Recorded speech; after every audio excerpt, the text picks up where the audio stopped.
Hello, good morning student. R K PG science college Kalwar Jaipur की online classes में आपका हार्दिक स्वागत है बच्चों। जैसा कि हमने पिछली वीडियोस में आपको बीए फर्स्ट ईयर का द्वितीय प्रश्न पत्र विषय हिंदी साहित्य और बुक का नाम है कहानी चयन का। जो पुस्तक है आपकी वो है कहानी चयन का। इसमें साथियों 9 कहानियाँ आई हुई है, जैसा कि हमने पिछले वीडियोज में भी आपको बता दिया है। तो इस कहानी का नाम, ये कहानी 7वें नंबर की है, सजा नाम है इसका। तो 7वें नंबर की कहानी का पहला क्वेश्चन पिछले वीडियोज में कंप्लीट करवा दिया गया है बच्चों, तो आप उसमें देख लेंगे। और अब हम करवाने जा रहे हैं आपको तीसरे नंबर का क्वेश्चन। तो साथियों सबसे पहले आप ये जान लो कि ये कहानी किससे संबंधित है। इसकी लेखिका है मन्नू भंडारी। इनके बचपन का नाम आशा था। तो मन्नू भंडारी जो है, इन्होंने जो कहानियां लिखी हैं बच्चों, वो किस टाइप की कहानियां लिखी हैं वो देखेंगे आप। सजा कहानी एक मध्य वर्गीय परिवार की कहानी है, जो उस समय की, उस परिवार की यातना एवं त्रासदी से भरी हुई कहानी है। तो साथियों आप देखेंगे कि इस कहानी के माध्यम से लेखिका क्या बताना चाह रही है कि इनकी कहानियों का मुख्य जो क्षेत्र रहा है, लेखिका की कहानियों का मुख्य क्षेत्र जो है वो है साथियों भारतीय सामाजिक जीवन एवं पारिवारिक परिवेश। इनकी कहानियों का मुख्य क्षेत्र भारतीय सामाजिक जीवन एवं पारिवारिक परिवेश रहा है। तो साथियों आप देखेंगे आगे, जैसा कि आपको अभी बता दिया गया है, तो आप देखेंगे आगे इनके मुख्य पात्र हैं। इस कहानी के मुख्य पात्र आशा है और अन्य पात्रों में पापा, अम्मा, चाचा, चाची, बाबा एवं मामा और इस आशा का छोटा भाई मुन्नू। तो साथियों ये इनके अन्य पात्र हैं, सहायक पात्र इनको बोलते हैं। और मुख्य पात्रों में मुख्य पात्र कौन है? आशा। तो साथियों ये कहानी जो है ना एक मध्यवर्गीय परिवार की है, जैसा कि हमने पिछले वीडियोज में भी आपको बता दिया है। तो आगे हम चलते हैं अपने प्रश्न पे। प्रश्न नंबर 3 है। तो इस प्रश्न का क्या है? सजा कहानी की समीक्षा कहानी के तत्वों के आधार पर कीजिए। कहानी के तत्व कौन से हैं, उन तत्वों के आधार पर इस सजा कहानी की समीक्षा करनी है। तो साथियों सबसे पहले हम बात करते हैं आपके कथावस्तु की, या पहले सामान्य विवेचन लेते हैं, आपको बता दें सामान्य विवेचन की बात करते हैं। सामान्य विवेचन में साथियों देखेंगे आप, जैसा कि श्रीमती मन्नू भंडारी की जो कहानियों का मुख्य क्षेत्र है वो है भारतीय सामाजिक जीवन एवं परिवेश। तो वे मध्यवर्गीय परिवारों की रोजमर्रा की जिंदगी को बड़े ही यथार्थवादी एवं कलात्मक ढंग से अपनी कहानियों में समर्पित करती हैं। साथियों आपकी कहानियों का परिवेश इतना जाना पहचाना लगता है कि इसमें सर्वत्र ही अपनेपन का एहसास होता है। साथियों सजा भी उनकी ऐसी ही एक कहानी है। तो अब हम बात करेंगे कथा वस्तु की। तो कथा वस्तु में देखेंगे आप,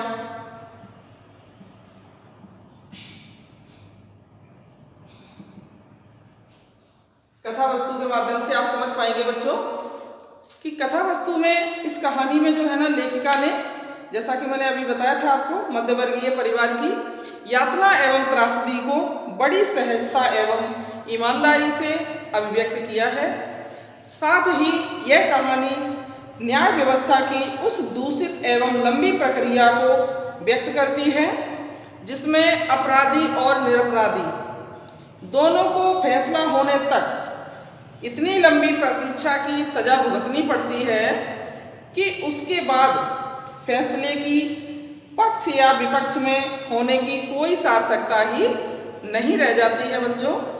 तो कहानी का जो भाव है बच्चों वो समझ लेंगे आप कि कहानी भी एक ऐसे परिवार की कहानी है जिसके मुखिया पर गबन का गंभीर आरोप है तथा उसका मुकदमा अदालत में चल रहा होता है। साथियों ये घर का मुखिया कौन है आप समझ पाएंगे? आशा, जो अपने ही परिवार की कहानी लिख रही है, और आशा के पापा ये घर के मुखिया हैं। इन पर जो है ना गलत आरोप लगाकर इनके ऊपर एक केस कर दिया गया है। और उस केस की वजह से जो है ना अदालत में मुकदमा चल रहा है। तो बच्चों आप देखेंगे आगे, जैसे कि उसे नौकरी से निलंबित करने के साथ 2 साल की सजा भी सुनाई जाती है। सजा की अपील की न्यायिक प्रक्रिया जो है वो पूरे 5 साल तक चलती रहती है बच्चों। परिणाम स्वरूप क्या होता है, उस अभागे परिवार का मुखिया ही नहीं अपितु उसके परिवार के सभी सदस्य बड़ी ही मारक यंत्रणा झेलते हैं। इस स्थिति में परिवार की विपन्नता की त्रासदी को कहानी में बड़ी ईमानदारी और यथार्थता के साथ लेखिका ने अभिव्यक्त किया है। साथियों, सदस्यों की आकांक्षाएं धूल धूसरित हो जाती हैं। पराश्रय में वे मन मारकर और कष्ट सहकर अपनों की यादों में जीवन व्यतीत करने लगते हैं। देखा जाए तो केवल मन के भाव ही उलाहने के रूप में उनके अंदर समाये रहते हैं।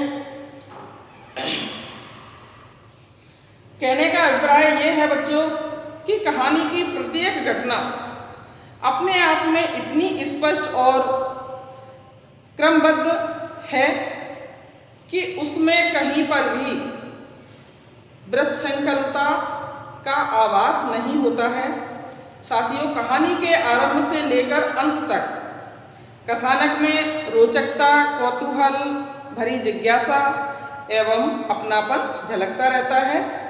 तो ये हुआ आपका कथा वस्तु, और अब हम ले चलते हैं आपको कथोपकथन या संवाद की ओर। तो साथियों, दूसरा पॉइंट आपका है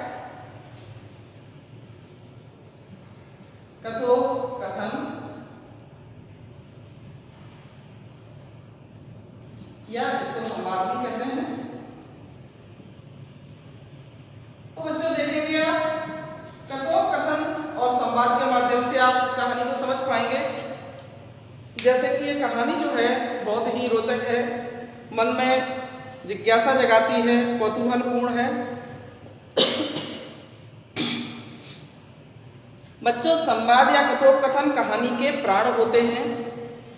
इनके माध्यम से ही कहानी का कथानक गति पाता है और कहानी का संपूर्ण घटनाक्रम मुखरित होता है, और इन्हीं के माध्यम से कहानी का उद्देश्य भी अभिव्यक्त होता है। बच्चों, यदि उस दृष्टि से देखा जाए तो कहानी में वर्णित सारी घटनाओं का वर्णन कहानी के एक मुख्य पात्र आशा के मुख से होता है।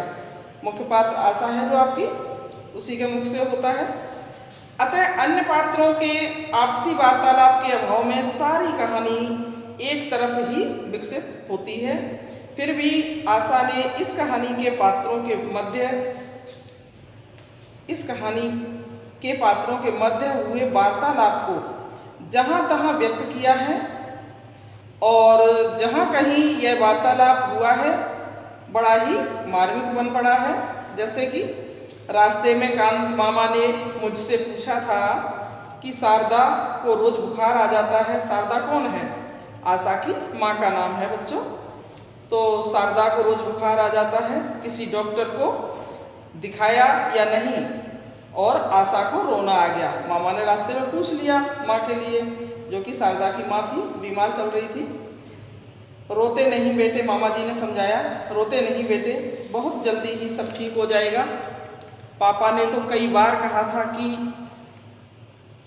डॉक्टर को दिखा दो, पर अम्मा मानती ही नहीं, कहती हैं झूठ मूठ का वहम डाल देते हैं डॉक्टर लोग। तो ऐसा करके उन्होंने ये जो आपसी वार्तालाप है कथोपकथन के माध्यम से आपसी वार्तालाप कहानी में बताया गया है। तो अब हम चलते हैं साथियों पात्र और उनका चरित्र चित्रण। तो साथियों आप आगे देखेंगे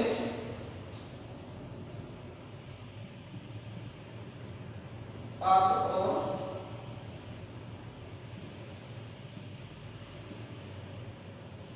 चरित्र चित्रण।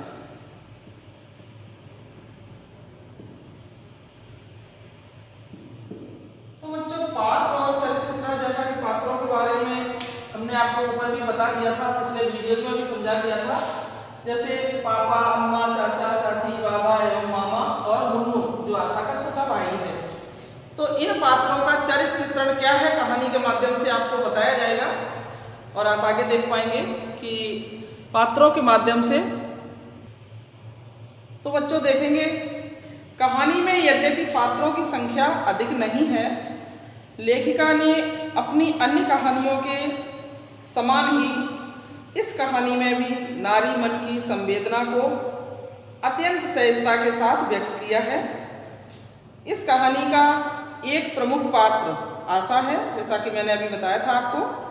आशा का चरित्र बड़ा ही सशक्त बन पड़ा है बच्चों।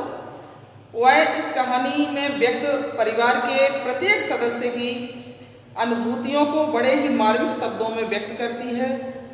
बच्चों, आशा उस पारिवारिक वातावरण में रहते हुए सुनती ज़्यादा है और बोलती कम है। ऐसा कब होता है? जब आर्थिक और पारिवारिक स्थिति खराब होती है, तब बच्चों के साथ जो बच्चों को झेलना पड़ता है, साथियों हम समझ सकते हैं। तो उस वातावरण में रहते हुए वो ज़्यादा सुनती थी और कम बोलती थी। उसका मन घर में आए आर्थिक संकट को देखकर अंदर से टूट गया है। साथियों, कहानी के अन्य पात्र अभी मैंने आपको बता दिया है, पापा, अम्मा, मुन्नू, बाबा, चाचा, चाची एवं मामा। इन पात्रों की जो चारित्रिक विशेषताओं को लेखिका ने व्यक्त किया है, तो साथियों वो बहुत ही रोचक बन पड़ा है। परिवार पर गहराते हुए आर्थिक संकट की घड़ी में परिवार के सदस्यों से संबंध रखने वाले नाते रिश्तेदारों की तथा अन्य सभी अपने और पराये कहलाने वालों की चारित्रिक विशेषताओं को यह कहानी बड़ी स्पष्टता के साथ व्यक्त करती है। साथियों, घोर विपन्नता की त्रासदी के आवरण में इस कहानी के सभी पात्रों की चारित्रिक विशेषताएं मुखर होकर व्यक्त हुई हैं। तो बच्चों, यहाँ पात्र और चरित्र चित्रण की बात हो जाती है। इसका अध्ययन आपको करवा दिया गया है। आगे आप देखेंगे चौथे पॉइंट को, देश काल एवं वातावरण। चौथा पॉइंट है आपका बच्चों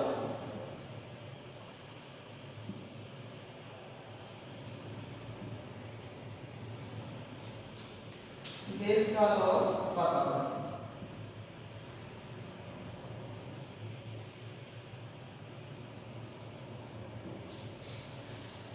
अब हम बात करेंगे देश काल और वातावरण की।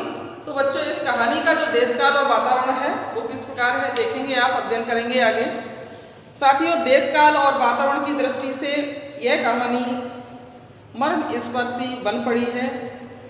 इस कहानी में वर्तमान जीवन में आए हुए आर्थिक संकट का वातावरण पूरी तरह से छाया हुआ दिखाई पड़ता है। बच्चों, वर्तमान आर्थिक संकट के युग में जनजीवन कितना दुखी है, इस पर यदि परिवार की आय का स्रोत अचानक ही टूट जाए तो उस परिवार की हालत कितनी कष्टमय, कितनी संकटमय और यंत्रणा से भरी पूरी हो सकती है, आप समझ सकते हैं। साथियों, घर का वातावरण कितना उदास एवं अवसादपूर्ण हो जाता है। परिवार का प्रत्येक सदस्य कितना कुंठित हो जाता है कि वह एकदम तटस्थता का भाव धारण करके मानो अकेला अकेला ही इस यंत्रणा को भोग लेना चाहता है। साथियों, कहानी में देशकाल और वातावरण की दृष्टि से बहुत कुछ ऐसी ही स्थिति की सशक्त अभिव्यक्ति हुई है।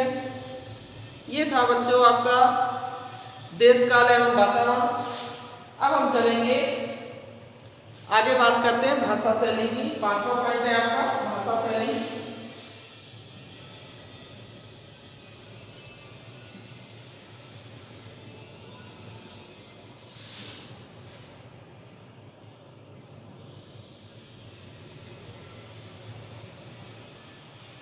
बच्चों, भाषा शैली के माध्यम से, जैसा कि इसमें अदालती शब्दों का बहुत ज़्यादा प्रयोग हुआ है, तो आप देखेंगे, समझ पाएंगे कि इसमें कौन कौन से और शब्द आए हुए हैं, तत्सम तद्भव जो भी हैं। तो साथियों, कहानी की भाषा सरल एवं सहज है। अभिव्यक्ति को प्रकाशित करने की उसमें अपूर्व क्षमता है। कहानी में अधिकांश स्थलों पर बच्चों पर भावों को अभिव्यक्त किया गया है। अतः भाषा में व्यंजना शक्ति का आना भी स्वाभाविक है। जैसे कि शक्तियों का नाम आपने सुना होगा, लक्षणा, अभिधा, व्यंजना। तो साथियों, यहाँ व्यंजना शक्ति का आना भी स्वाभाविक है कहानी के अंदर। साथ ही कहानी की भाषा पात्रानुकूल होने के साथ ही मर्म स्पर्शी है।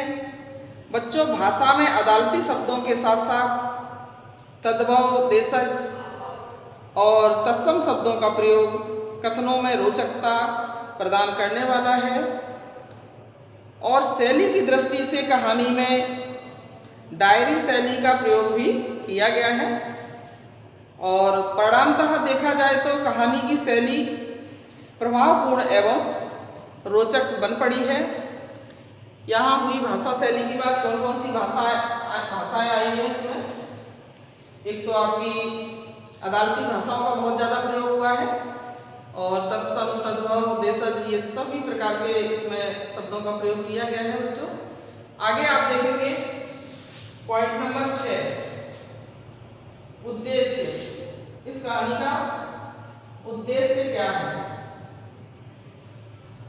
तो साथियों, उद्देश्य की बात कर लेते हैं। उद्देश्य का अध्ययन करवा देते हैं आपको। आप देखेंगे आगे, कहानी हमारी न्यायिक अव्यवस्था के शिकार एक परिवार, जो मध्यवर्गीय परिवार है, उसकी यंत्रणा भरी जिंदगी को उसकी पूर्ण यथार्थता के साथ अभिव्यक्त करने में सफल रही है बच्चों। और इस कहानी का उद्देश्य साथियों यह है कि हमारी न्याय व्यवस्था कितनी जटिल अथवा कितनी निरर्थक है, वह व्यक्त करने में उद्देश्य रूप में कहानी पूर्ण रूपेण सफल रही है। क्योंकि हम सभी जानते हैं, एक बार कोई केस लागू हो जाता है तो उसके लिए लोगों को सालों साल बीत जाते हैं, यहाँ तक कि जीवन भी निकल जाता है धीरे धीरे, और वो केस खत्म नहीं होता है, इंसान खत्म हो जाता है।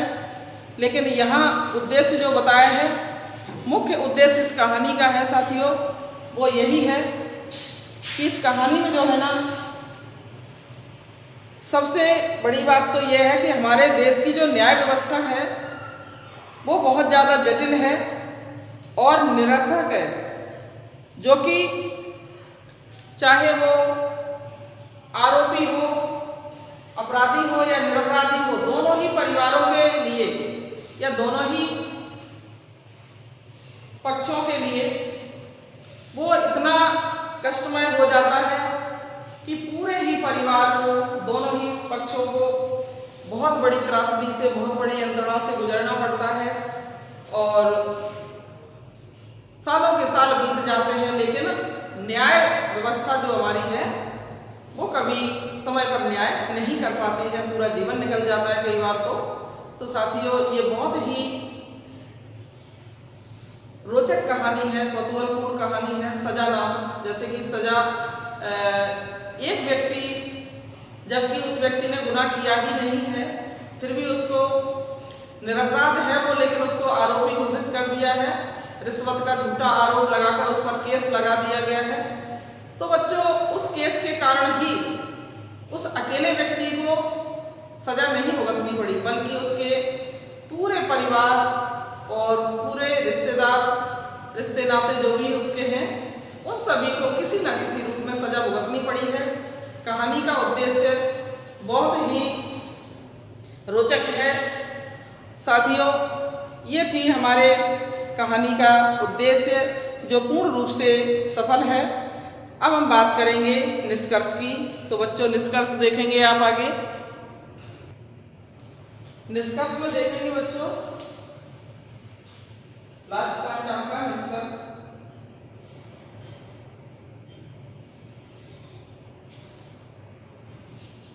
इसके टोटल 6 पॉइंट हैं, 1 2 3 4 5 6।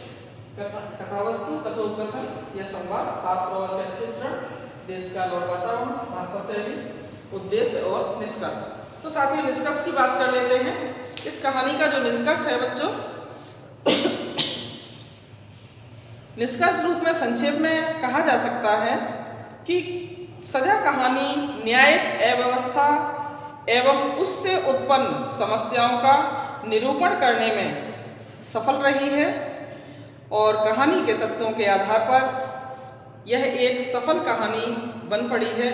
तो साथियों यहाँ ये तीसरा क्वेश्चन आपका कंप्लीट होता है और अब हम ले चलेंगे आपको आपके मुख्य पात्र आशा के चरित्र चित्रण का अध्ययन करवाएंगे। आपको नेक्स्ट वीडियो में आपको देखने को मिल जाएगा।